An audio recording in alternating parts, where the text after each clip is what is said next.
யாரையுமே இம்ப்ரெஸ் பண்ணணும்னு தேவையில்லை. எதுக்கு இம்ப்ரெஸ் பண்ணணும்? ஃபர்ஸ்ட் ஆஃப் ஆல் இம்ப்ரெஸ் பண்ணிவிட்டு அவங்க வந்து நமக்கு எதாவது செய்வாங்க, அவங்க நம்மளை பற்றி என்ன இமேஜ் வச்சுப்பாங்க அப்படின்றத பற்றி நம்ம யோசிச்சிட்டே இருக்கிறனால தானே ஒரு நல்ல ட்ரெஸ் போட்டுட்டு போகணும் அப்படின்ற மாதிரி அவங்களுக்காக எக்ஸ்ட்ரா வந்து ஃபேன்சியாக வெட்டிங் பண்ணணும், ஃபேன்சியாக வந்து வளகாப்பு பண்ணணும் அப்படின்னு சொல்லி எனக்கு நான் ஸ்ட்ரெஸ்ஸை ஏற்படுத்திக்கிட்ட மாதிரி உங்களில் நிறைய பேரும் அதே மாதிரி நீங்கள் பண்ணியிருப்பீங்க.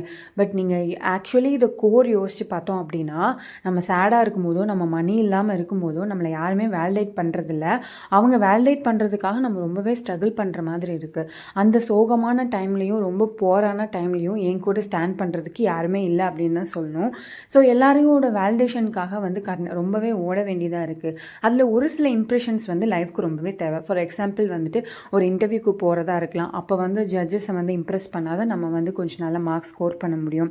ஒரு சில விஷயங்கள்லாம் வந்து ரொம்ப இம்பார்ட்டண்ட் தான். ஏன்னா நம்ம ஒவ்வொரு இடத்துக்கு தகுந்த மாதிரி எந்தெந்த இம்ப்ரெஷன் தேவை, எந்தெந்த இம்ப்ரெஷன் தேவையில்லை அப்படின்றது இருக்கும். இப்போ நான் பேச போகிறது என்னவோ தேவையில்லாத இம்ப்ரெஷன்ஸ் பற்றி தான்.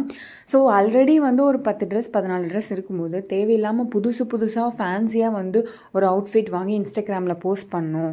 அந்த மாதிரி விஷயங்களுக்காக நம்ம எக்ஸ்ட்ரா ட்ரெஸ் வாங்குறது வந்து தேவையில்லாத இம்ப்ரெஷன் அப்படின்ற மாதிரி சொல்லலாம். தேவையான இம்ப்ரெஷன் என்ன? ஆல்ரெடி 2-3 ட்ரெஸ் இருந்தால் கூட ஒரு கான்ஃபிடென்ட்காக ஒரு இன்டர்வியூக்கு புது ட்ரெஸ் வாங்கி போட்டுட்டு போனால் தப்பில்லை. பிகாஸ் அந்த இன்டர்வியூனால தான் நமக்கு ஜாபே கிடைக்க போகுது. அந்த ஜாப் தான் வந்து நம்ம லைஃபோட செக்யூரிட்டி. அப்படிங்கும்போது நம்மளுக்கு அடுத்த ஸ்டெப்பு கொண்டு போகும். அப்படிங்கும்போது கண்டிப்பாக நமக்கு அதில் இம்ப்ரெஷனுக்காக நம்ம மணி ஸ்பெண்ட் பண்ணலாம்.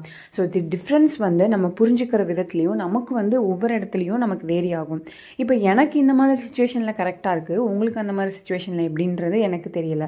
இதுக்கு முன்னாடி நான் சேவ் பண்ணுற வீடியோ போட்டிருக்கேன், அதுக்கப்புறம் என்னோடய விளாக்ஸ் வந்து போட்டிருக்கேன். இதெல்லாம் என்னோடய லைஃப் ஸ்டைல் விளாக்ஸு.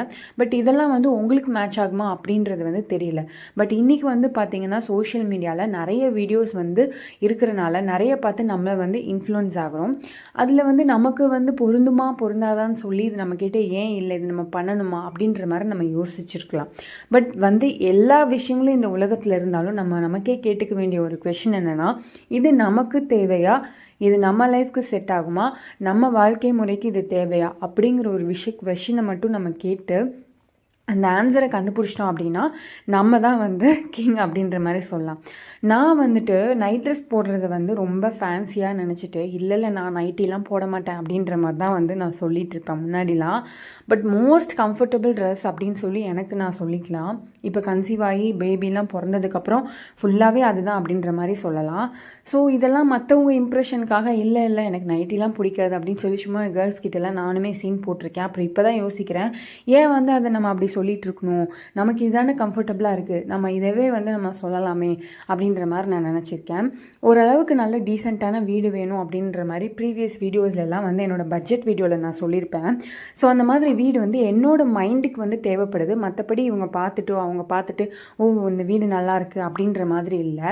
அதே மாதிரி ஒரு பைக்காக இருக்கட்டும், காராக இருக்கட்டும், எனக்கு வேணும் அப்படின்றனால இருக்கணும், மற்றவங்களுக்காக அப்படின்ற மாதிரி இருக்கக்கூடாது. இந்த கருத்தில் வந்து ஏதாவது உங்களுக்கு வந்து யூஸ்ஃபுல்லாக இருக்கும். கண்டிப்பாக இதை பற்றி நீங்கள் வந்து திங்க் பண்ணி பாருங்கள். இந்த வீடியோ பிடிச்சிருந்தா, உங்களுக்கு பிடிச்சிருந்தா மட்டும் சப்ஸ்கிரைப் பண்ணி என்னை ஃபாலோ பண்ணுங்கள். தேங்க்யூ.